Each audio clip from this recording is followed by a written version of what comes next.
नमस्कार, कैसे हैं आप सब। स्वागत है आप सभी का। आज का यह वीडियो बिहार बोर्ड कक्षा 9 के सामाजिक विज्ञान विषय के अंतर्गत इतिहास की दुनिया अर्थात हिस्ट्री विषय पर है, जिसमें आज हम लोग अध्ययन करेंगे अध्याय 4 का, जिसका नाम है विश्व युद्धों का इतिहास। तो आप देख सकते हैं यह है आपका अध्याय 4 विश्व युद्धों का इतिहास, जिसमें सबसे पहले हम लोग समझेंगे प्रथम विश्व युद्ध, इसके बाद फिर हम लोग द्वितीय विश्व युद्ध को समझेंगे और लास्ट में हम लोग इस अध्याय के अभ्यास प्रश्नों को हल करेंगे। तो आप मेरे साथ अंत तक बने रहेंगे। आज का जो वीडियो होगा वह सिर्फ प्रथम विश्व युद्ध पर होगा, ठीक है। और अगले पार्ट के वीडियो में हम लोग द्वितीय विश्व युद्ध और इसके अभ्यास प्रश्नों को हल करेंगे।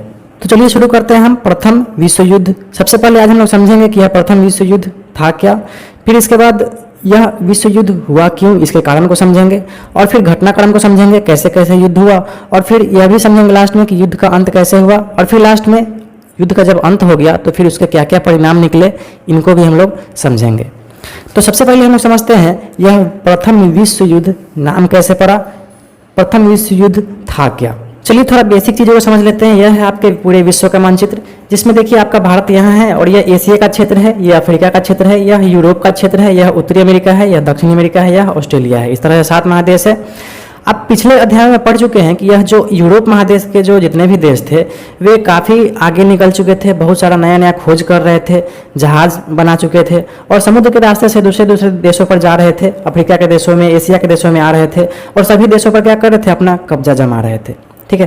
कहने का मतलब यूरोप के जो लोग थे, देश के लोग, सभी देश ये काफ़ी आगे निकल चुके थे और यही विश्व युद्ध का सबसे बड़ा कारण था, ठीक है। सभी देश चाहते थे हम ज़्यादा देशों को लूटे, हम ज़्यादा देशों पर कब्जा जमाएं, ठीक है। इंग्लैंड चाहता था मेरे पास ज़्यादा देश रहे, पूरा विश्व रहे, फ्रांस चाहता था मेरे पास पूरा विश्व रहे, जर्मनी का अपना लालच था, है ना। तो इस यूरोप के सभी देश बहुत ज़्यादा ललचिया गए थे और चूँकि उस समय पूरे विश्व में सबसे जो महान देश थे वो यहीं के देश सब थे, ठीक है। तो जाहिर सी बात है ये जो यूरोप के देश थे ये दूसरे देशों पर जो कब्जा जमाए बैठे थे वहाँ से पैसा लूट लूट के ला रहे थे और ये लोग काफ़ी धनी हो चुके थे, ठीक है। और इन लोग का अपना सैन्य शक्ति भी काफ़ी बढ़ चुका था, ठीक है। और एक दूसरे से आगे निकलने के चक्कर में ही इन लोगों में खुद में क्या हो गया, लड़ाई हो गया, जिसको विश्व युद्ध का नाम दिया गया, ठीक है। तो आप इसको बिंदुवार समझते चलेंगे। प्रथम विश्व युद्ध का जो काल था वह 1914 से 1918 तक था, यानी यह 28 जुलाई 1914 से 11 नवंबर 1918 तक चला, ठीक है। केंद्रीय शक्तियों, सेंट्रल पावर्स तथा मित्र देशों, एलाइड पावर्स के मध्य यह युद्ध हुआ था, ठीक है। पूरा विश्व उस समय यूरोप का देश जो था वह 2 भागों में बट गया था, केंद्रीय शक्ति और मित्र देशों में, ठीक है। तीसरे बिंदु में है कि इसे इतिहास का सबसे घातक संघर्षों में से माना जाता है, जिसमें लगभग 90 लाख लोग प्रत्यक्ष रूप से मारे गए तथा 45 करोड़ लोग अप्रत्यक्ष रूप से प्रभावित हुए। सोच लीजिए इतना बड़ा घातक युद्ध था। अब देखिए चौथे नंबर बिंदु को समझने के लिए आपको विश्व के मानचित्र को देखना होगा। यह विश्व के मानचित्र है और अगर इस यूरोप को आप थोड़ा जूम करेंगे तो आप देख सकते हैं यह है पूरे यूरोप का मानचित्र, जिसमें पूरा विश्व जो है वह 2 गुटों में बटा हुआ था। पहला था केंद्रीय शक्ति और दूसरा था मित्र देश, ठीक है। तो केंद्रीय शक्ति में मुख्य रूप से थे जर्मनी, ठीक है, जिसमें पोलैंड का भी कुछ हिस्सा था उस समय, ठीक है। उसके बाद था ऑस्ट्रिया हंगरी। देखिए ऑस्ट्रिया तो अभी इतना छोटा सा देश है, लेकिन पहले ऑस्ट्रिया हंगरी जो था यह पूरा ऑस्ट्रिया हंगरी था, ठीक है। इसमें ऑस्ट्रिया था, चेक रिपब्लिक, हंगरी, स्लोवाकिया, ये सब जो देश था ये सब ऑस्ट्रिया के अंदर में आता था। इसके बाद देखिए इटली था, ठीक, बुल्गारिया था और यहाँ देखिए ऑटोमन साम्राज्य था। यह जो तुर्की है, तुर्की, इसको ऑटोमन साम्राज्य उस समय कहा जाता था, ठीक है। तो यह सब जो देश थे यह सब केंद्रीय शक्ति में थे और मित्र देश में थे फ्रांस, ये यूनाइटेड किंगडम यानी इंग्लैंड यानी ब्रिटेन, ठीक है। और यहाँ देखिए रूस, ठीक है, यह सब पहले मित्र देश में था। देखिए रूस पहले इतना छोटा नहीं था, रूस में पहले ये सब देश जो था यह सब रूस में ही था पहले। ये सब जो देख रहे हैं आप, यूक्रेन, बेलारूस, लिथुआनिया, ये सब पहले रूस का ही हिस्सा था, ठीक है। तो जर्मनी यहाँ से लेकर पोलैंड का लगभग आधा हिस्सा जर्मनी में था और पोलैंड का लगभग आधा हिस्सा पूरा इधर रूस में था। तो इस तरह से पूरा विश्व जो था वह क्या था, 2 खेमे में बटा हुआ था। तो यह था विश्व युद्ध के बारे में बेसिक तथ्य जिसको आपने जाना। अब हम लोग समझते हैं विश्व युद्ध का कारण। तो सबसे पहला कारण जो था वह था साम्राज्यवादी प्रतिस्पर्धा। तो चलिए हम लोग समझते हैं साम्राज्यवाद यानी इंपीरियलिज्म क्या है, ठीक है। जैसे मान लीजिए यह ऑस्ट्रिया है देश एक, ठीक, यह बहुत ज़्यादा धनिक हो जाएगा और इसका सैनिक क्षमता बहुत ज़्यादा बढ़ जाएगा। तो यह क्या सोचेगा कि हम इसके जो बगल वाला देश है हंगरी, इसको भी क्या करें, हथियार ले, ठीक है, सैनिक के बलबूते इसको हथियार ले और अपने साम्राज्य का विस्तार कर ले। ठीक। तो इसी को कहते हैं साम्राज्यवाद, यानी अपने पास जितना भूभाग है उसे मन नहीं भरना और दूसरे दूसरे देशों को हथिया के अपने देश को बड़ा करना, यही साम्राज्यवाद कहलाता है। ठीक। तो पहला जो बिंदु है, आप पिछले अध्याय में पढ़ भी चुके हैं कि इंग्लैंड, फ्रांस, स्पेन, डच इत्यादि जो देश थे वे विश्व के अनेक देशों पर अपना आधिपत्य जमा बैठे थे। ठीक है, यहाँ देखिए इंग्लैंड है, फ्रांस है, स्पेन है, यह सब जो देश है यह लगभग विश्व के सारे देशों पर क्या किया था, अपना कब्जा जमा लिया था, उसको अपना उपनिवेश बना लिया था। जैसे हमारे देश भारत पर किसका शासन था, इस इंग्लैंड का शासन था। ठीक। लेकिन इस दौर में, यानी दूसरे दूसरे देशों पर कब्जा जमाने के दौर में, यह जो जर्मनी था और यह इटली था, यह काफ़ी पीछे था। यानी इस जर्मनी और इटली को कोई देश हाथ नहीं लगा था, यानी ये थोड़ा पीछे रह गया था। तो पीछे हो गया था तो इसको भी थोड़ा थोड़ा खींच था, है ना, कि सारा देश क्या कर रहा है, पूरे विश्व को जीत रहा है और हम कुछ नहीं कर पा रहे हैं। ठीक। अब देखिए दूसरे नंबर बिंदु को समझिए। 1914 तक जर्मनी औद्योगिक क्षेत्र में काफ़ी प्रगति कर ब्रिटेन और फ्रांस को काफ़ी पीछे छोड़ चुका था। ठीक है, यह जर्मनी था यह बहुत आगे निकल गया था और ब्रिटेन जो था यहाँ पे इंग्लैंड और फ्रांस, इस दोनों देश को बहुत पीछे छोड़ दिया था। ठीक है, लेकिन विश्व में जितने भी देश थे उन सभी देशों पर लगभग इसी दोनों देश का कब्जा था, इसके पास कुछ नहीं था। लेकिन इस यूरोप में यह जर्मनी काफ़ी आगे निकल रहा था।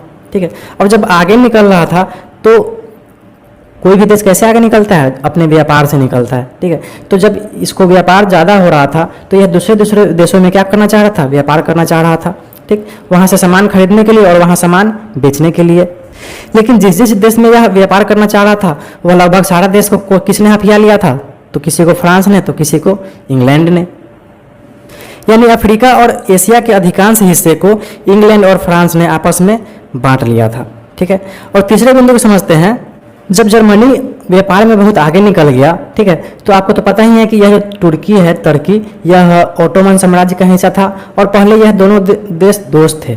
ठीक है, तो जर्मनी ने व्यापार करने के लिए यहाँ जर्मनी से लेके यहाँ इराक देख रहे हैं, यहाँ इस इराक देश में एक बगदाद शहर है इसका। ठीक है, तो इराक से बगदाद से लेकर जर्मनी तक एक रेलवे लाइन बिछाने का यह योजना तैयार किया जर्मनी। ठीक है, अपना सामान बेचने के लिए और वहाँ से कच्चा माल खरीदने के लिए। ठीक, जब यह रेलवे लाइन बिछाने का सोचा तो इस फ्रांस, इंग्लैंड और ये रूस जो देश थे, इस दोनों देशों ने बहुत ज़्यादा विरोध किया।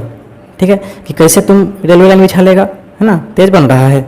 अब चलिए चौथे नंबर बिंदु को समझते हैं। यह पूरे विश्व का मानचित्र है। यहाँ यूरोप है, यहाँ रसिया है, यहाँ जापान है। ठीक है, 1905 में जापान और रसिया में युद्ध हुआ था। देखिए इतना छोटा सा देश है जापान और इतना बड़ा देश है रसिया, यह पहले तो और भी बड़ा था। ठीक है, तो इस छोटे से जापान ने रसिया को हरा दिया। ठीक, जब इस जापान ने रसिया को हरा दिया तो इसका भी मन काफ़ी बढ़ गया था। यह सोच रहा था कि मेरे पास भी क्या हो, बहुत ज़्यादा देश हो। यह भी दूसरे दूसरे देशों पर अधिकार जमाने का सोच रहा था। यानी जापान की विजय से इसके भी साम्राज्यवादी महत्वाकांक्षा बढ़ने लगी थी। ठीक है, और फिर अंत बिंदु को समझेंगे तो 19वीं शताब्दी के अंत तक देखिए यहाँ पे जो संयुक्त राज्य अमेरिका है, ठीक है, यह भी बहुत ज़्यादा शक्तिशाली हो चुका था और यह इतना ज़्यादा शक्तिशाली हो चुका था कि यह चाहता नहीं था कि इसके सामने बाकी का कोई देश भी क्या हो, शक्तिशाली बन पाए। ठीक है, चलिए तो आशा है साम्राज्यवादी प्रतिस्पर्धा क्या था, इंपीरियलिज्म क्या था, इसको आप समझ गए होंगे। ठीक, अब हम चलते हैं अगले बिंदु पर। हमारा अगला जो बिंदु है वह है उग्र राष्ट्रवाद। राष्ट्रवाद को इंग्लिश में कहते हैं नेशनलिज्म। ठीक है, और जब अपने देश के प्रति जब राष्ट्रीयता का संचार उग्र रूप से होने लगे, ठीक है, तो उसी को उग्र राष्ट्रवाद कहते हैं। जैसे पहले बिंदु का समझिए, 19वीं शताब्दी के उत्तरार्ध तक यानी अंत तक यूरोप के देशों में राष्ट्रीयता का संचार उग्र रूप से होने लगा था और समान जाति, समान धर्म, समान भाषा और समान ऐतिहासिक परंपरा के लोग एक साथ मिलकर अलग देश का निर्माण चाहते थे। ठीक है, तो वही यहाँ भी हुआ। जो समान भाषा वाले लोग थे यहाँ यूरोप के देश के लोग, है ना, वे चाहते थे कि उनका एक अलग देश हो। जो समान जाति के लोग थे वो चाहते थे कि मेरा एक अलग देश हो। ठीक है, दूसरे बिंदु में देखिए तुर्की साम्राज्य अपना विस्तार चाह रही थी। यह तुर्की ओटोमन साम्राज्य नाम था उस समय। ठीक है, यह चाह रहा था कि इसका एक देश हो। ठीक है, जबकि ऐसा हो नहीं पा रहा था, इसके देश बिखर रहे थे धीरे धीरे। ठीक, ऑस्ट्रिया हंगरी अपना साम्राज्य विस्तार प्रयास में था। यहाँ देखिए ऑस्ट्रिया भी इतना छोटा है लेकिन पहले यह पूरा ऑस्ट्रिया में था। ठीक, इसको ज़बरदस्ती एक करके रखा था ऑस्ट्रिया, लेकिन इसके जो देश थे वे एक साथ रहना नहीं चाहते, ये सब अलग अलग देश बन के रहना चाह रहे थे। ठीक है, इसके बाद चौथा नंबर में देखिए स्लाव जाति के लोग अपना अलग राष्ट्र का निर्माण चाह रहे थे। ठीक है, देखिए यहाँ पे स्लोवाकिया देश है, यहाँ पे स्लाव जाति के लोग रहते हैं। ठीक, और स्लाव जाति के लोग सिर्फ यही नहीं रहते थे, और भी दूसरे दूसरे देशों में रहते थे। तो स्लाव जाति के लोग सोच रहे थे कि मेरा एक अलग अपना देश हो, ठीक है, जहाँ सभी स्लाव जाति के ही लोग हो, ठीक। अच्छा, जर्मनी का सर्व जर्मन आंदोलन का लक्ष्य था बाल्कन प्रायद्वीपीय क्षेत्र तक जर्मन साम्राज्य का विस्तार करना।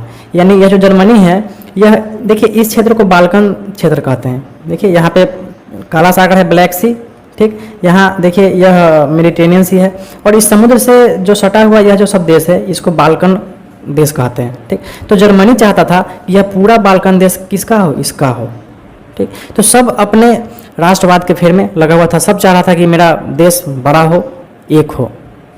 तो उग्र राष्ट्रवाद क्या था, आशा आपको समझ में आ गया होगा। अब हम चलते हैं, समझते हैं अगला कारण, विश्व युद्ध का क्या कारण था। तो यह था सैन्यवाद। यह सैन्यवाद क्या है, तो देखिए सैन्यवाद को मिलिटरिज्म कहते हैं, ठीक है।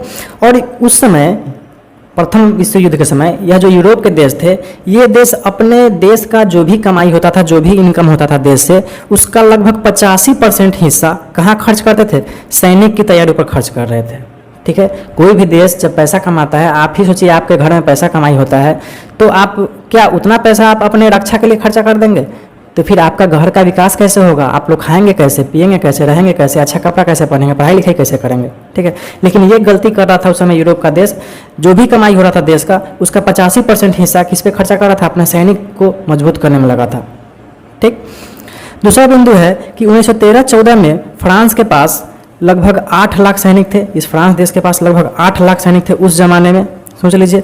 जर्मनी के पास 7.5 लाख सैनिक थे, ठीक। रूस में, यह जो रूस देश है, इसके पास 15 लाख सैनिक थे, ठीक। तीसरे नंबर बिंदु में है जल सेना में, यह जो इंग्लैंड है, यूनाइटेड किंगडम, यह काफ़ी आगे था पूरे यूरोप में, ठीक। लेकिन यह जो जर्मनी था, इसने इम्परेटर नामक एक जहाज़ बनाया, ठीक है, जो काफ़ी बड़ा विशाल जहाज़ था, ठीक। और उस इम्परेटर नामक जब जहाज़ बनाया, तो उसका मकसद था इस इंग्लैंड के जल सेना को नीचे दिखाने का, ठीक है। तो जल सेना जो था वह इसका मजबूत था। अब जर्मनी भी नया नया जहाज़ बनाने लगा था। तो इस प्रकार चौथे बिंदु में देखिए, यह जो जर्मनी है, यह इस पूरे यूरोप में इंग्लैंड के बाद दूसरा सबसे मजबूत देश बन चुका था, ठीक है। तो आशा है आपको सैन्यवाद समझ में आ गया होगा, ठीक है। यूरोप के सभी देश सैनिक पर ही दिमाग लगा रहे थे ज़्यादा, ठीक है। अगला बिंदु है हमारा विश्व युद्ध का कारण में गुटों का निर्माण, ठीक है। देखिए गुटों का निर्माण का मतलब होता है एक देश दूसरे देश से मिल जाना, ठीक है, ताकि कोई दूसरा देश उस पर हमला करे तो दोनों मिल के उसको क्या करे, मारे, ठीक है। आप लोग भी स्कूल में देखते होइएगा, बच्चे लोग जो होते हैं वे गुट का निर्माण कर लेते हैं अपने दोस्तों के साथ और मारपीट में लगे रहते हैं। ठीक वैसे ही यहाँ यूरोप के देशों में भी हो रहा था। सब देश दूसरे देश से क्या कर रहा था, दोस्ती करके गुट का निर्माण कर रहा था। तो देखिए यूरोप में गुटबंदी का जो जन्मदाता है वह जर्मनी के चांसलर बिस्मार्क को माना जाता है, जिसने 1879 में ऑस्ट्रिया के साथ द्वैत संधि की थी। यह जर्मनी जो था यह ऑस्ट्रिया के साथ क्या हुआ था, इसका द्वैत संधि हुआ था, ठीक है। यह दोनों ऑस्ट्रिया, आप ध्यान दीजिए, यह इतना छोटा नहीं था, पहले यह पूरा ऑस्ट्रिया था, ठीक, ऑस्ट्रिया हंगरी। तो जर्मनी और ऑस्ट्रिया हंगरी दोनों मिल गया, ठीक, और दोस्त बन गया।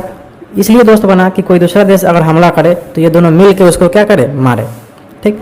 फिर उसके बाद 1882 में एक त्रिगुट बना, जिसको इंग्लिश में ट्रिपल अलायंस कहते हैं, जिसमें जर्मनी, ऑस्ट्रिया हंगरी और इटली भी शामिल था। यह जर्मनी, यह ऑस्ट्रिया हंगरी और यह इटली भी शामिल था, ठीक है। इसको त्रिगुट का नाम दिया गया। बाद में यही केंद्रीय शक्ति के रूप में उभरा, ठीक है।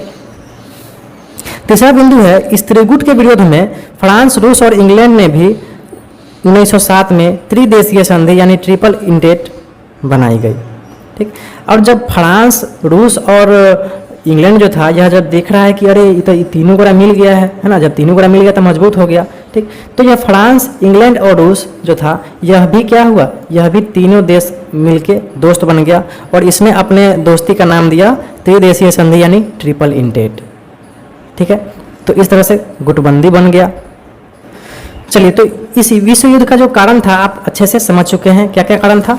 तो था सबसे पहला साम्राज्यवादी प्रतिस्पर्धा, उसके बाद उग्र राष्ट्रवाद, उसके बाद देखिए सैन्यवाद, सभी देश सैनिक पर खर्चा कर रहे थे। उसके बाद गुटों का निर्माण, यानी सभी देश एक दूसरे के से दोस्ती मिला के क्या कर रहे थे, गुट का निर्माण कर रहे थे।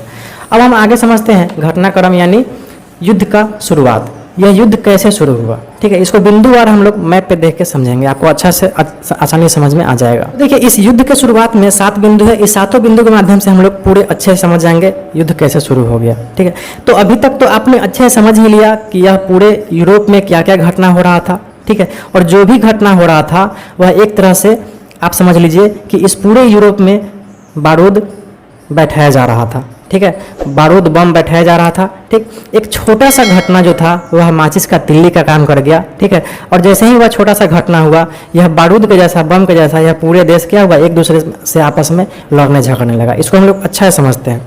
ठीक, पहला जो बिंदु है आप इसको समझिए अच्छे से। 28 जून 1914 को क्या हुआ, ऑस्ट्रिया हंगरी के राजकुमार, देखिए यहाँ पे ऑस्ट्रिया देश है, यह पूरा इतना बड़ा देश था। ठीक है, यह इतना छोटा नहीं था। और देखिए यहाँ पे बोस्निया देश है यहाँ पे। ठीक है, यह ऑस्ट्रिया इसी के इसको अपना हथियार लिया था। ऑस्ट्रिया हंगरी जो था इसको अपना ही देश मानता था। ठीक, लेकिन यहाँ के जो लोग थे यह ऑस्ट्रिया हंगरी से अलग होना चाह रहे थे। ठीक है, तो जाहिर सी बात है आंदोलन करेंगे ही। ठीक, अब जैसे आपके देश पर अंग्रेजों का शासन था तो हमारे देश के लोग चाहते थे कि नहीं कि अंग्रेज यहाँ से भाग जाए, तो बहुत सारे अंग्रेजों को मारे भी थे।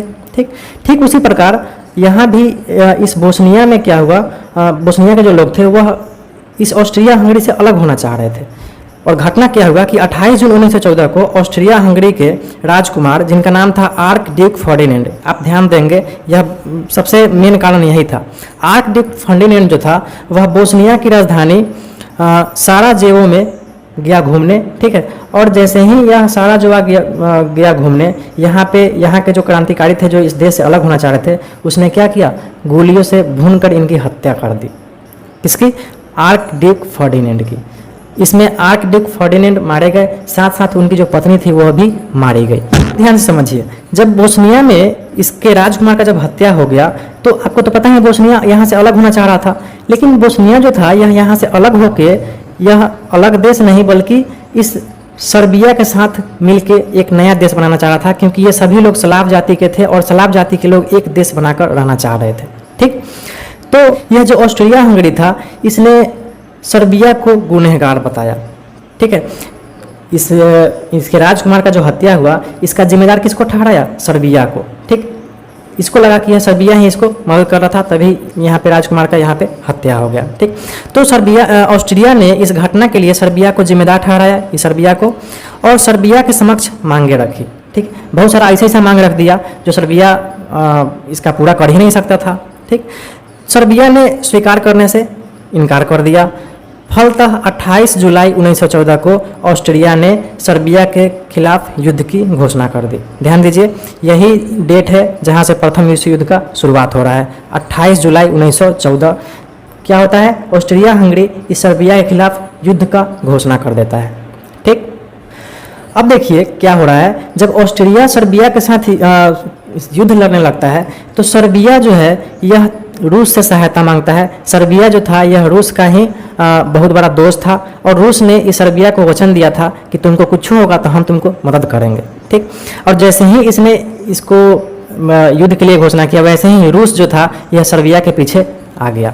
ठीक, और रूस भी सर्बिया के साथ लग गया। ठीक है, अब जैसे ही रूस सर्बिया के साथ हुआ, फ्रांस जो था यह फ्रांस का दोस्त था रूस, है ना, फ्रांस भी इस सर्बिया के साथ हो गया, है ना, क्योंकि इसको फ्रांस जो था इसको ऑस्ट्रिया हंगरी से दुश्मनी था। ठीक है, तो रूस और फ्रांस और रूस यह दोनों क्या हुआ, किसके साथ मिल गया, सर्बिया के साथ मिल गया। ठीक, अब ऑस्ट्रिया और हंगरी परेशान हो गया, अरे अब हम कैसे लड़े, इतना बड़ा बड़ा देश मिल गया इसके साथ। तो आपको तो पता ही है यह जो ऑस्ट्रिया हंगरी है यह त्रिगुट का हिस्सा था, यानी जर्मनी, ऑस्ट्रिया और इटली दोस्त दोस्त बना हुआ था। ठीक, तो ऑस्ट्रिया हंगरी जर्मनी से सहायता मांगा, है ना, तो जर्मनी ने क्या किया, ऑस्ट्रिया हंगरी को सहायता दिया। जब जर्मनी देखा कि अरे फ्रांस, रूस और सर्बिया तीनों एक साथ हो गया है, तो जर्मनी भी क्या किया, ऑस्ट्रिया हंगरी के साथ हो गया। ठीक, तो अब चौथे नंबर बिंदु में देखिए, चूंकि जर्मनी त्रिगुट अलायंस का हिस्सा था इसलिए उसने ऑस्ट्रिया को युद्ध में सहयोग किया। ठीक है, जर्मनी ऑस्ट्रिया को सहयोग किया और 1 अगस्त 1914 को रूस के खिलाफ, ठीक, और 3 अगस्त 1914 को फ्रांस के खिलाफ इस जर्मनी ने युद्ध का घोषणा कर दिया। ठीक, अब देखिए यह छोटा सा घटना और अभी तक देखिए यहाँ का लगभग सारा देश यहाँ पे युद्ध में लग चुका है। ठीक, अब जब यह इंग्लैंड देखा कि जर्मनी भी लग गया अब इसके पीछे, है ना, तो इंग्लैंड जो था, यह इंग्लैंड, फ्रांस और रूस यह दोस्त था, है ना, तो इंग्लैंड भी साथ में आ गया। ठीक, अब इंग्लैंड, फ्रांस, रूस और सर्बिया यह तीनों एक साथ हो गया। ठीक, इंग्लैंड, फ्रांस, रूस और सर्बिया एक साथ हो गया। ठीक, और देखिए ऑस्ट्रिया, हंगरी, जर्मनी, इटली यह एक साथ हो गया। अब देखिए छठे नंबर बिंदु को समझते हैं। यह विश्व का मानचित्र है और देखिए जापान यहाँ पे है। ठीक है, तो यहाँ जापान के आसपास जो कुछ देश था, ठीक है, यहाँ पे इस जर्मनी का उपनिवेश था, यानी जर्मनी ने क्या किया था, कब्जा जमा लिया था इस जापान के कुछ आसपास के देशों को। ठीक, तो जापान जो था यह उसको हथियाना चाह रहा था। ठीक, तो जापान को अच्छा मौका मिल गया, है ना। जब ये देखा कि इतना सारा देश यहाँ पे लड़ाई में लगा हुआ है, तो जापान भी जर्मनी के खिलाफ युद्ध में लग गया। ये सोचा कि जैसे ही जर्मनी हारेगा वैसे ही हम इस जर्मनी के आस जो यहाँ पे कब्जा किया हुआ है उसको हम क्या करेंगे, अपना में मिला लेंगे। ठीक है, तो जर्मनी को हराने के लिए यह जापान भी इंग्लैंड, फ्रांस और रूस के साथ और सर्बिया के साथ क्या हो गया, मिल गया। तो देखिए इस तरह से यह जो युद्ध हो गया यह काफ़ी भयानक युद्ध हो गया। ठीक है, और यह युद्ध सिर्फ इस यूरोप में ही नहीं हुआ, है ना, इस यूरोप के जो देश थे वह जहाँ जहाँ शासन किए हुए थे वहाँ के देशों से भी सैनिकों को बुलाकर यहाँ पे लड़वाने लगे। ठीक है, जैसे कि आपको पता है इंग्लैंड का शासन हमारे देश पर था, है ना, तो हमारे देश से भी सैनिक इंग्लैंड के साथ युद्ध किए यहाँ पे, है ना, इंग्लैंड का साथ देकर युद्ध किए। ठीक, वैसे ही जर्मनी का जहाँ जहाँ उपनिवेश था, जहाँ जहाँ कब्जा था, वहाँ के लोगों को, सैनिकों को जर्मनी ने बुलाया। ठीक, वैसे ही आपको तो पता ही यूरोप का लगभग सारा देश क्या किया था, पूरे विश्व पर कब्जा जमाए बैठे हुआ था। तो इस तरह से क्या हुआ, लगभग यह इसको क्या किया गया, विश्व युद्ध का नाम दे दिया गया। ठीक, सारा देश एक दूसरे से लड़ाई करने में लग गया। अब देखिए 17वां नंबर बिंदु को समझिए कि युद्ध के समय जर्मनी के सैनिकों ने इंग्लैंड के बंदरगाह पर लुसितानिया नामक जहाज को डुबा दिया। यहाँ जो देखिए यहाँ पे जर्मनी है, ठीक है, और यहाँ पे है इंग्लैंड।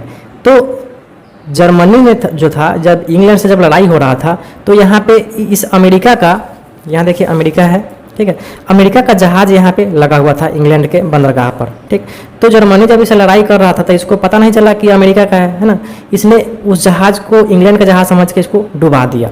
ठीक, जब डुबा दिया तो उसमें बहुत सारे अमेरिकी लोग सवार थे, है ना, सारे अमेरिकी लोग वहाँ पे समुद्र में डूब के मारे गए। ठीक, और जब यह न्यूज इसको अमेरिका को मिला तो यह काफ़ी गुस्सा हो गया, है ना, तो इस अमेरिका ने भी जर्मनी के खिलाफ युद्ध का घोषणा कर दिया। ठीक है, अब सोच लीजिए इस पूरे विश्व में लगभग सारे देश जो थे वह लगे हुए थे, सारे देश एक दूसरे से लड़ाई करने में लग गए थे। तो अमेरिका ने कब घोषणा किया युद्ध का, तो 6 अप्रैल 1917 को जर्मनी के खिलाफ युद्ध का घोषणा कर दिया। तो इस युद्ध में देखिए एक तरफ तो त्रिगुट था, ट्रिपल अलायंस था, ठीक, केंद्रीय शक्ति था जिसमें जर्मनी था, ऑस्ट्रिया, हंगरी था और इटली था। ठीक, और दूसरी तरफ त्रिगुट के विरोध में त्रिदेशीय संधि था, यानी ट्रिपल इंटेट था, जिसमें फ्रांस था, रूस था, इंग्लैंड था और बाद में अमेरिका भी शामिल हो गया। ठीक, आप यहाँ एक बार फिर से समझ लीजिए, जर्मनी, इटली और पूरा ऑस्ट्रिया, हंगरी एक साथ था। ठीक है, और यह टर्की भी इसी के साथ था, और फ्रांस, इंग्लैंड, रूस और इधर जापान और इधर अमेरिका यह एक साथ था। ठीक है, चलिए, तो आशा है आपको समझ में आ गया होगा युद्ध कैसे कैसे शुरुआत हुआ, उसका क्या क्या घटनाक्रम था। एक छोटा सा घटना था आर्क ड्यूक फर्डिनेंड का हत्या, और इस आर्क ड्यूक फर्डिनेंड की हत्या ने पूरे विश्व को युद्ध में धकेल दिया। ठीक है, यानी तत्कालिक कारण के रूप में यही सामने आया, आर्क ड्यूक फर्डिनेंड की हत्या। ठीक, अब चलिए हमारा अगला बिंदु है युद्ध का अंत और शांति संधियाँ, यानी कैसे कैसे युद्ध का अंत हुआ और कैसे कैसे शांति संधियाँ हुई। तो चलिए इस युद्ध के अंत को हम लोग 3 बिंदुओं में अच्छे से समझ लेते हैं। पहला जो बिंदु है, देखिए युद्ध से अब तक रूस के यह जो रूस देश है, इस रूस देश के लगभग 6 लाख से अधिक सैनिक मारे जा चुके थे और रूस की अर्थव्यवस्था अत्यंत दयनीय हो गई थी, एकदम चरमरा गया था। अतः मार्च 1918 में रूस जर्मनी के साथ एक शांति संधि हुई और रूस युद्ध से पूर्णतः अलग हो गया। ठीक है, रूस और जर्मनी के बीच में क्या हुआ, शांति संधि हुआ और यह जो रूस था यह युद्ध से अलग हो गया। यह कहा कि नहीं, अब हम युद्ध नहीं लड़ेंगे, मेरा बहुत बर्बादी हो गया। ठीक, चलिए दूसरा नंबर बिंदु जो है वह रूस के अलग होने के बाद जितने भी देश युद्ध में शामिल थे उन देशों की जनता ने युद्ध का अंत करने के लिए अपनी ही सरकार के खिलाफ आवाज़ उठाना शुरू कर दिया। ठीक, अब चूंकि सभी देश के लोग युद्ध में लगे हुए थे और युद्ध से लगभग थोड़ा दिन का तो था नहीं, एक दिन दो दिन का, है ना, लगभग 3-4 साल से लगातार चल रहा था। तो सारे देश के लोग एकदम परेशान हो गए थे, बहुत लोग मर रहे थे, है ना, उनकी पत्नियां विधवा हो रही थी, उनके घर बार जो थे, बाल बच्चे वे सब बर्बाद होते जा रहे थे।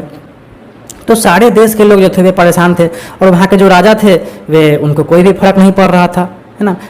मतलब युद्ध में कौन मरता है? सैनिक मरता है, उस देश का छोटा मोटा आदमी मरता है, ठीक, और राजा अपना मजा लेता है, ठीक।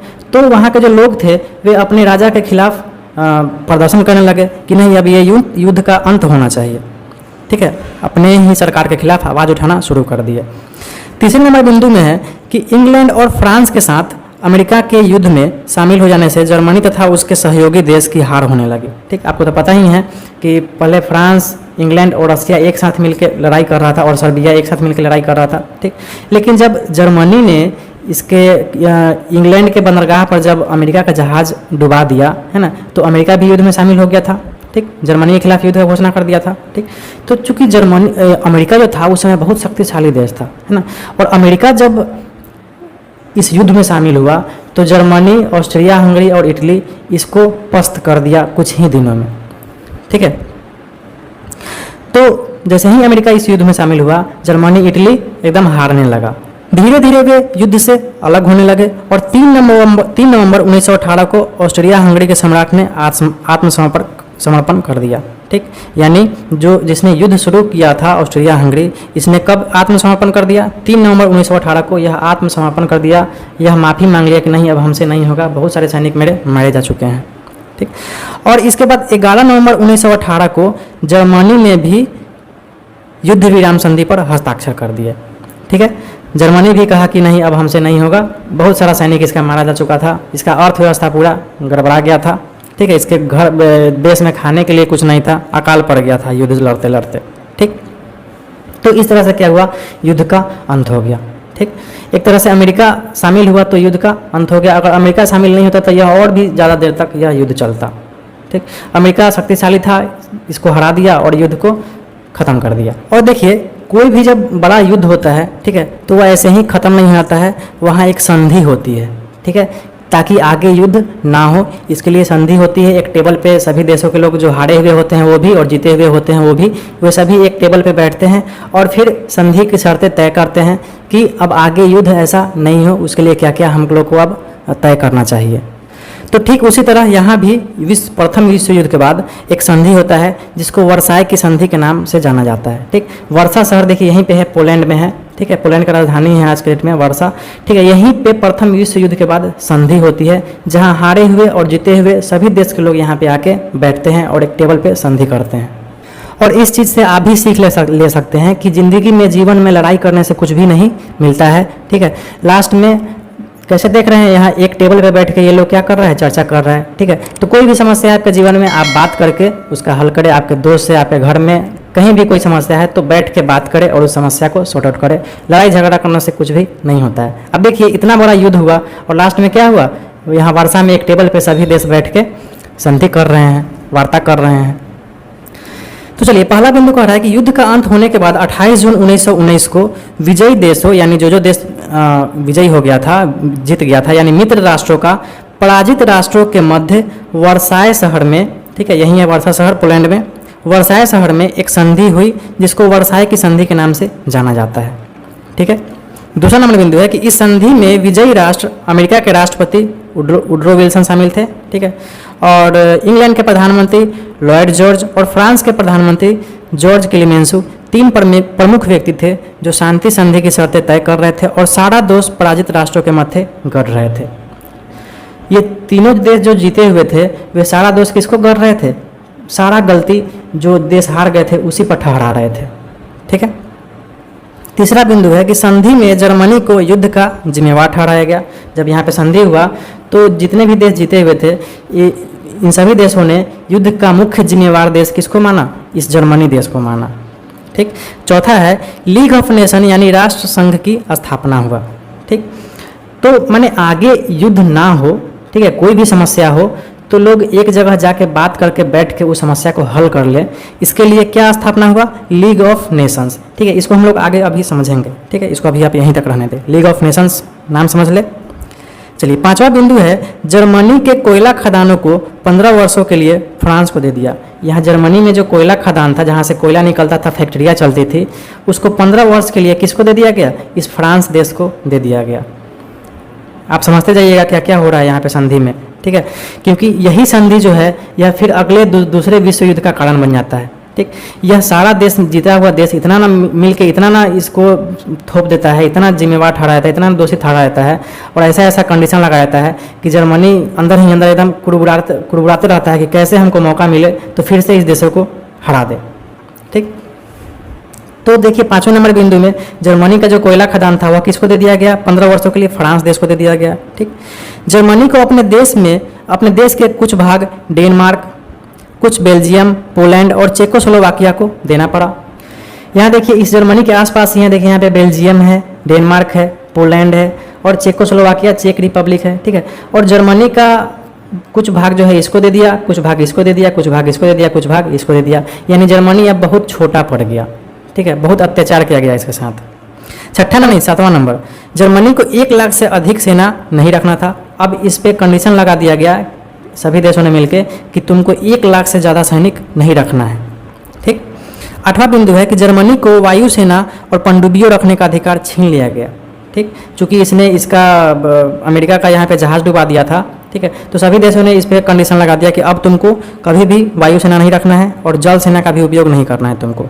ठीक, 9वां नंबर बिंदु है कि जर्मनी के सारे उपनिवेश विजेता राष्ट्रों ने आपस में बांट लिए। इस जर्मनी ने बाकी पूरे विश्व में जहाँ जहाँ अपना कब्जा जमाया था उस सभी कब्जे को फ्रांस, इंग्लैंड और रूस जो थे ये आपस में बांट लिए। ठीक है, युद्ध में मित्र राष्ट्रों को जो भी हानि एवं क्षति हुई थी उसका हर्जाना 6 अरब 10 करोड़ पाउंड जर्मनी को भरना पड़ा। ठीक, जितना भी हानि हुआ था युद्ध में, रसिया को, इंग्लैंड को, फ्रांस को, अमेरिका को, इस सब का हर्जाना किसको भरना पड़ा? इस जर्मनी को अकेला भरना पड़ा। कितना? 6 अरब 10 करोड़ पाउंड। ठीक है, आप देखते चलिए इस जर्मनी के साथ कितना अत्याचार हो रहा है इस वर्साई की संधि में। ठीक है, 11वां नंबर बिंदु है कि ऑस्ट्रिया से कहा गया कि वह हंगरी, चेकोस्लोवाकिया और यूगोस्लाविया और पोलैंड की स्वतंत्रता को मान्यता दे। ठीक है, चूंकि यह जो ऑस्ट्रिया हंगरी था यह पूरा एक ही देश था। ठीक है, यह सबको एक साथ अपने ज़बरदस्ती बांध के रखा था। तो इस ऑस्ट्रिया हंगरी को इस संधि में बोला गया कि तुम इस स्लोवाकिया को अलग छोड़ दो, हंगरी को अलग देश बना दो, है ना, पोलैंड को छोड़ दो। ठीक है, तुम सिर्फ इतना ही दूर में रहो। ठीक, कहने का मतलब है कि तुम्हारा जितना क्षेत्र है उतना ही देर में रहो और बाकी जितने भी देश को जो तुमने हथियाया है उस सभी को क्या करो? स्वतंत्र कर दो। तो यहाँ जो वार्सा है यहाँ पे जो संधि हुआ इसमें यही 11 को बिंदु तय किया गया। ठीक है, अब चलिए इस पूरे विश्व युद्ध का जो संधि हुआ था इसमें जो 5वां नंबर बिंदु था, 5वां नहीं 4था नंबर बिंदु, लीग ऑफ नेशन की स्थापना। ठीक है, यह लीग ऑफ नेशन क्या था इसको आप अच्छे से समझ लीजिए। ठीक, अमेरिका के राष्ट्रपति वुडरो विल्सन द्वारा 10 जनवरी 1920 को लीग ऑफ नेशन की स्थापना की गई। इसका मुख्य उद्देश्य था अंतर्राष्ट्रीय झगड़ों का शांतिपूर्ण निपटारा करना और सदस्य देशों को युद्ध का सहारा ना लेने के लिए बाध्य करना। ठीक है, युद्ध खत्म होने के बाद अमेरिका के राष्ट्रपति ने क्या किया? लीग ऑफ नेशन का स्थापना किया, जिसका काम क्या था कि आगे से कोई भी देश एक दूसरे से युद्ध न लड़े, कोई भी समस्या हो तो लीग ऑफ नेशन में जाके उसका समस्या का हल कर लेना। ठीक, दूसरा नंबर बिंदु है इसकी स्थापना के लिए वुडरो विल्सन को नोबेल पुरस्कार भी मिला। लीग ऑफ नेशन का स्थापना किया अमेरिका के राष्ट्रपति वुडरो विल्सन ने, तो उनको इसके लिए नोबेल पुरस्कार भी मिला था। यही लीग ऑफ नेशंस आगे चलकर 1945 में राष्ट्र संघ का रूप ले लिया। ठीक है, चलिए तो विश्व युद्ध का अंत हो गया है ना, शांति संधियाँ हो गई। ठीक, ये सब आप अच्छे से समझ चुके हैं। देखिए ऐसे ही संधि हो रहा था। आगे देखिए युद्ध और शांति संधियों के क्या परिणाम हुए इसको भी हम लोग एक बार समझ लेते हैं। चलिए प्रथम विश्व युद्ध जो हुआ था उसके बाद जो शांति संधियाँ हुई थी उसका क्या क्या परिणाम निकल कर आया उसको हम लोग 8 बिंदुओं में समझ लेते हैं। पहला जो बिंदु है कि अंतर्राष्ट्रीय शांति के लिए लीग ऑफ नेशन की स्थापना की गई। ठीक है, आपने जाना ही वुडरो विल्सन ने इसका स्थापना किया जिसके लिए उसको नोबेल पुरस्कार भी मिला। ठीक, यानी कोई भी देश अब आपस में झगड़ा करे तो उसका समस्या का निपटारा कहाँ हो जाए? वहीं लीग ऑफ नेशन में हो जाए। ठीक, चलिए दूसरा बिंदु जो है वह कई राष्ट्रों में राजतंत्र समाप्त हो गया और वहाँ लोकतांत्रिक व्यवस्था का उदय हुआ। ठीक, अब आपने जाना ही कि यहाँ लगभग सभी देशों पे राजतंत्र था। ठीक, वहाँ के राजा शासन कर रहे थे और सैनिकों को युद्ध में भेज रहे थे। ठीक, जब सैनिक विद्रोह हुआ है ना। सैनिकों ने जब राजा से को विद्रोह किया कि नहीं तुम लोग हमको खाने पीने के लिए देते नहीं और सिर्फ क्या करते हो, युद्ध में ही झोंकते रहते हो, ठीक। तो वहाँ सभी देशों में लगभग विद्रोह हुआ और वहाँ राजतंत्र खत्म हो गया, राजा का शासन खत्म हुआ और क्या शुरू हुआ, लोकतांत्रिक व्यवस्था शुरू हुआ, यानी लोग अपने से वोट दे के वहाँ के शासक को चुनने लगे। अब चलिए अगला जो बिंदु है 3 नंबर, रूस का रोमानोव, ठीक है, यहाँ का रोमानोव राजतंत्र खत्म हो गया, ठीक। उसके बाद देखिए जर्मनी का होहेंजोलन्स, यहाँ भी जो राजतंत्र था यह खत्म हो गया, ठीक। ऑस्ट्रिया हंगरी का हेम्सबर्ग जो राजतंत्र था वह भी खत्म हो गया और उसके बाद तुर्की का उस्मानिया वंश जो था यह भी समाप्त हो गया और इन सभी जगहों पर लोकतांत्रिक व्यवस्था शुरू हो गया। चौथा बिंदु है कि ऑस्ट्रिया हंगरी जो था यह 2 अलग अलग स्वतंत्र देश बनकर उभरा, ठीक। ऑस्ट्रिया अलग देश हो गया और हंगरी अलग देश। चलिए अगला 5 नंबर बिंदु है कि चेकोस्लोवाकिया, ठीक है, और यूगोस्लाविया और पोलैंड इत्यादि और भी बहुत सारे देश थे, वे सब क्या हुए, स्वतंत्र देश के रूप में उभर गए। चलिए इसके बाद है इस पूरे विश्व में जो 6ठा नंबर बिंदु है कि पूरे विश्व में इस यूरोप का जो वर्चस्व है वह धीरे धीरे खत्म हो गया, है ना। और यह जो यूनाइटेड स्टेट्स ऑफ अमेरिका है, संयुक्त राज्य अमेरिका, यह नया महाशक्ति के रूप में उभरा, ठीक है, विश्व शक्ति बनकर उभरा, ठीक। 7वां नंबर बिंदु है कि एशिया और अफ्रीका के देशों में भी चल रहे स्वतंत्रता आंदोलन को बल मिला, यानी यहाँ के जो देश के जो लोग थे वे सभी एशिया और अफ्रीका और एशिया के देशों पर जो कब्जा जमाए हुए थे, ठीक है, तो यहाँ जहाँ जहाँ कब्जा जमाए हुए थे वहाँ के देश के जो लोग थे वे भी क्या किए, अपने देश को आज़ाद होने के लिए आंदोलन करने के लिए उनको बल मिला। 8वां नंबर बिंदु है कि वर्साय की संधि में पराजित राष्ट्रों पर जिस तरह से दोष थोपे गए, उनका अपमान किया गया, इसने अगले दूसरे विश्व युद्ध का बीज बोया। तो प्रथम विश्व युद्ध के अंत में यह बहुत ही महत्वपूर्ण घटना हुआ, द्वितीय विश्व युद्ध की पृष्ठभूमि तैयार हुई, यानी वर्साय और पेरिस की संधियों ने अगले विश्व युद्ध की पृष्ठभूमि तैयार कर दी। जिस तरह से पराजित राष्ट्रों पर निर्णय थोपे गए, यानी जिस तरह से जर्मनी पर अजीब अजीब सा निर्णय उसको थोपा गया, बहुत सारा हर्जाना लिया गया, उसके देशों को छिन्न भिन्न कर दिया गया, है ना, सैनिक ज़्यादा रखने का उनको अधिकार नहीं था, मैंने जिस तरह से उनका अपमान किया गया, इससे यही स्पष्ट था कि अगला विश्व युद्ध होकर रहेगा, ठीक है। और फिर इसके बाद देखिए यहाँ सही में हो भी जाता है, यहाँ द्वितीय विश्व युद्ध 1939 से 1945 तक